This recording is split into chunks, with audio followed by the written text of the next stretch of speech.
Brandon had completely vanished off the face of the planet of the Earth, dude. Hey guys, what's up? My name is Sky Webb and I'm here to talk about a true crime story that I cannot get off my mind. But before I get started, I just want to put out a little disclaimer that I mean no harm to any of the victims or the victims' families, and I wish everyone who was hurt within this story the utmost peace and solace, either in rest or in recovery. With that out of the way, happy True Crime Thursday. Welcome back to the channel, or just welcome if you've never been here before. Thank you so much for clicking on this video. I really appreciate it. While you're here, you may as well just leave a like to help me out. And you should also subscribe because I post every single Thursday all about true crime, and I'd love to have you be a part of it, and you will put a big smile on my face, which would be just a kind thing to do, like your number one nice thing to do for today, for good karma and that. Today we're looking into the really bizarre, kind of spooky, kind of creepy case of Brandon Swanson. Brandon Swanson was born on the 30th of January 1989, and he lived in Minnesota with his family. His family loved him, absolutely adored him. They said that he was very helpful, would always help them out around the house, help them with any chores or tasks that they had to do. He was said to have been a really well-mannered boy, very polite and very mature for his age. He was sort of known for being responsible, which most people around his age aren't that responsible. So a lot of people had respect for him for being very mature, very organized. He was clean, he was tidy, and he sort of had his priorities in a line. Like if someone said, let's go out and party, he wouldn't do that. He would do what he had to do, you know what I mean? After he graduated high school, he went on to go study a science degree with a special interest in wind turbines. And he studied this at the Minnesota West Community and Technical College. He also managed to get a job, a part-time job, while he was studying at this college, and he worked at like a food store, which helped him to save up and, you know, just kept him responsible. He worked really hard at the college. Like I said, if someone said, let's go party, but he had a class on or he had an exam or a test or an assignment, he would do what he had to do. He wouldn't just go and party, you know what I mean? He was very responsible and he took his study very, very seriously. That being said, he also made a lot of friends. He was a very popular guy. He was just easy to go along with and very kind and just happy-spirited. So when classes ended for the year, him and his mates, they were so excited and they decided they were all going to go to some parties to celebrate the end of the year. Brandon in particular, he was especially excited about the year being over because he felt very proud of himself. He felt very accomplished for making it through one whole year at this college. He was really happy, and he'd also already made the decision to change schools quite some distance away, meaning he would have to move out from his family home and live by himself. So he was really excited for the next year because it meant for the first time ever in his life, he was going to be living out of home. He would be 100% responsible for himself. And he just felt like this was a really big step, and he was just so excited to have gotten through this year. So the first party that he went to, it was just his sort of closest mates. It wasn't even really a party. They were just sort of kicking back and drinking a couple of beers. And his friends claim he had only one beer at this little party gathering thing, but we don't know necessarily how many he might have had or not have had. But that's what they said. He then decided he'd move on to the next party because at this other party, one of his really good friends was there and he wanted to celebrate with him and wanted to say goodbye for the year. And the one he was at was a little bit boring. So he drove to this other party, and it was a straight road, an easy road. He knew where he was going. He drove around here all the time to get to and from the school. So, you know, it was familiar territory for him at least. So he gets to this new party at around 11 p.m. and it's a lot more lit than the last party. Everybody is drunk. Everyone's drinking spirits. There's a lot more people there as well. So he hangs out with his friend and he stays for an hour before leaving. Now, when the police asked this party, like, how much did he drink? They said, oh, he had one shot of whiskey, and that was it. So according to all of his friends, he had one shot of whiskey and one beer. But again, we don't know how accurate that is. We don't know whether they were trying to lessen how much he had had in case he was in trouble, or whether they were scared, whatever. For all we know, that is all he had, but I'm just putting it out there. We're not, and you know, you never know. So normally to get home from where this party was, he would just take the highway. It takes 30 minutes. He drives this road all the time. straight, easy following, like easy peasy, you know what I mean? But he decided to take the back roads instead, and this is why I sort of second guess the friends when they say he didn't have that much to drink, because I feel like if you were drink driving, you would take the back roads. If you hadn't been drink driving, you would just go the usual regular route that you normally go.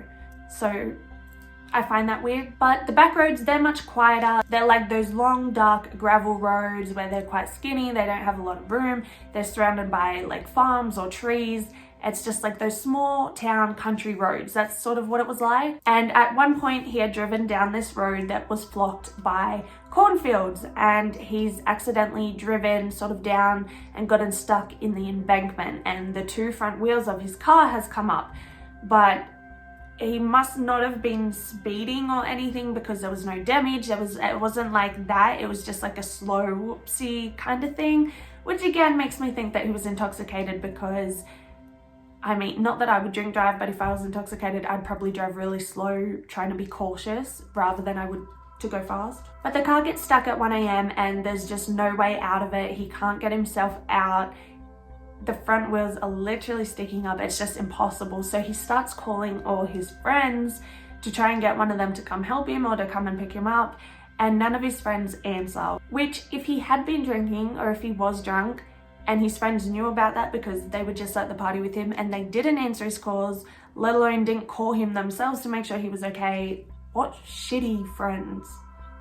Just throwing that out there. Anyway, another half an hour goes past and no one's answered him. So now he's like, well, fuck, I gotta call my parents. He didn't really want to. It was pretty obvious. So he just had to do it. He just had to bite the bullet and call his parents. And he said, I fucked up. I parked down here. Well, I didn't park it. I drove it down there by accident. I'm stuck. Come get me. Come help me, please. So he called his dad and his dad was like, all right, we're on our way. Both the dad and the mum get in the car and they head towards where Brandon said that he was. So they get to the road where Brandon said he was and they look for him. They can't find him. They call him. He's trying to give them directions and they're like, we're here. And he's like, well, I'm here. Neither of them can see each other. So then the dad's like flashing his headlights, being like, can you see us? It's all open field. You should be able to see each other, you know? So he's flashing his lights. He's like, can you see us? Can you see us? He's like, no, I can't. Can you see me? He does the same thing. Still can't see him. Doesn't know where each other are. So they sort of go back and forth for a while on the phone. The parents are driving up and down trying to look for him. And they start getting frustrated because he's just so adamant that he is where he is, and they're like, well, you're fucking not, because we're trying to find you and you're not here. Like, they were just getting very frustrated, the both of them. And Brandon just ended up hanging up at some point. So the parents, they continued to look. They sort of let him blow off steam for 20 minutes before they called him again. And they're like, right, we need to find you. So now Brandon says that he is walking and he can see lights, so he's going to head towards these lights because he's pretty sure that that's the town. He can hear water, blah, blah, blah. Just sort of explains his surroundings. And at this point he's still shitty. He's getting even shittier because he's like running into fences, he's tripping over, he's doing this, he's doing that. Probably should have just stayed at the car, but he wants to walk to this city. So they come to an agreement that the dad is going to go drop off the mum at home and then come back for Brandon, and they're going to meet at a car park for a bar in the city that Brandon thinks he's walking towards. So the dad starts heading back to this car park. As the dad's driving back to the car park, he calls Brandon again just to keep him on the line, make sure he's okay, make sure he knows where he's going. He's still very adamant that he's walking towards this town. And at around 2:30 a.m, Brandon gets a bit startled and he says, oh shit.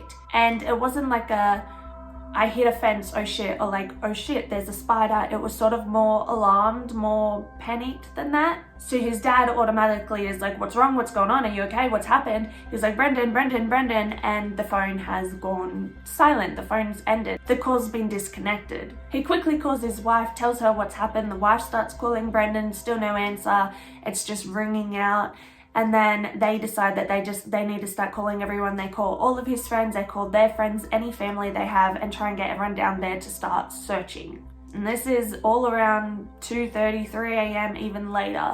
Eventually, they end up going to the police and they let them know this is what happened. Our son's gone missing. And because Brandon was of legal age, he was old enough to be in college, He was an adult, essentially. The police didn't do a lot about it originally, like right from the get-go.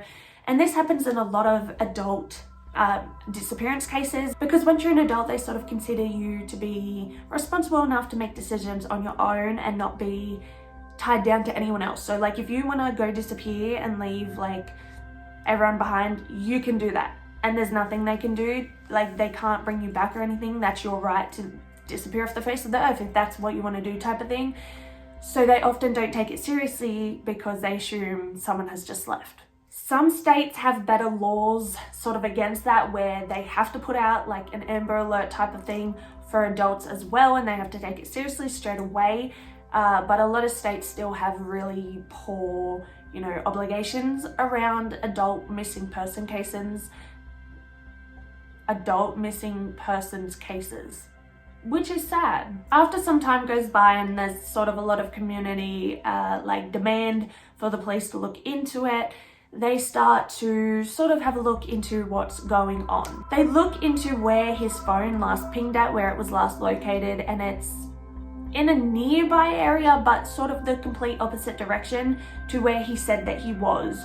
So that's why his parents couldn't find him and he couldn't find his parents, because he was essentially over here and they were over here when he told them he was over here, which again leads everyone to believe that maybe he was a little bit more inebriated than what we thought. Once they had the location, they were obviously able to find his car, and once they found his car, they started foot searches in the surrounding areas, but no one could find Brandon and no one could find any of his belongings. No one could find any clues whatsoever. Because he gave such bad sort of directions as to where he was and where he was heading on the phone, clearly nowhere near where he thought he was. They didn't even know what direction he had actually traveled in.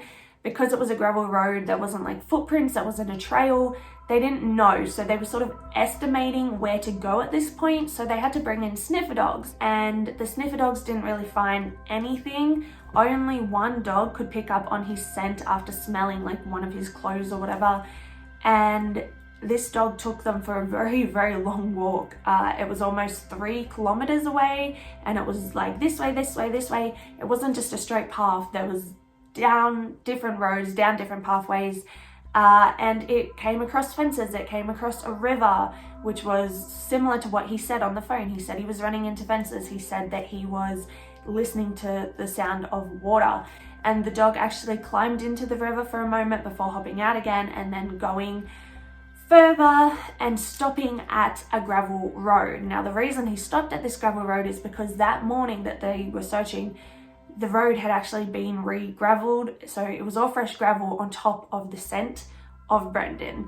So the dog couldn't follow the lead anymore. He didn't know where it was. So basically at this point, the police just completely zoned in on this river. They thought the river must have something to do it, and they spent 30 days sort of investigating, looking into this river. And that included putting up gates so that if anything washed like on either side, like any pieces of clothing, any belongings, any remains, anything would be caught, and they would be able to tell like this is what happened. But they found nothing. Brandon had completely vanished off the face of the planet of the earth, dude. Now, there is a couple of different theories as to what happened to Brandon. There were some professionals that believed he had just wandered, obviously the way that the dog went, before he just sort of succumbed to the temperature. It was very cold, there was harsh elements, and they think he was just very like drunk, possibly on drugs, and just, died from either hypothermia or from, whatever, the elements, essentially. They believe that the reason he said, oh shit, is because he had fallen and then broken his phone, and that's why he couldn't contact anyone, and that's why he continued walking. Although if that were me in that case, I probably wouldn't continue walking. I'd probably go back to my car. That's just me. That being said though, they never found his phone, so they don't even know whether it was broken or not, and they also never found a body, which doesn't really make sense if he had just sort of, fallen down, succumbed to the elements, I don't think. A more popular theory among, the public, among society, is that he said, oh shit, because someone was approaching him. He did say he saw lights that he was heading towards, and at the time it was assumed that that was the lights of the city, but some people believe it might have been headlights and someone might have done something to him. And that's a much more popular theory, but again, we don't know. There's literally no evidence to support anything. That's the disappearance of Brandon Swanson. He literally disappeared off the planet just like that. He fucking vanished. So let me know what you think about this one in the comments down below. I want to know what you think happened to him, whether you think it's possible he just died sort of naturally from being out in the weather, or whether you think something happened. Why do you think he said, oh shit? And do you think he was intoxicated? Do you think he was on drugs? Why did he not know where he was when he should have known these roads? This is where he lived, you know what I mean? Let me know what you think about this story in the comments down below, or you can head over to my Facebook, Instagram, or Twitter, which is all linked in the description, and let me know there. I'd really like to hear your opinions on this one because it's unsolved, and I love to hear, you know, new theories if you have any. Be sure to give this video a big thumbs up if you feel like it. I would really appreciate it, and be sure to subscribe so that you can see all my new videos. I post every single Thursday all about true crime, and I would love to have you be a part of it. It would make my day. Make sure you guys are being safe out there. Don't drink any alcohol because you will go missing and die. Don't go to college unless you're not gonna celebrate finishing, because otherwise you're gonna go missing and die. And most importantly, don't trust your kids when they tell you where they are. Just request for a fucking location, because kids are dumb. Thank you so much for watching. Stay safe out there, guys. Bye.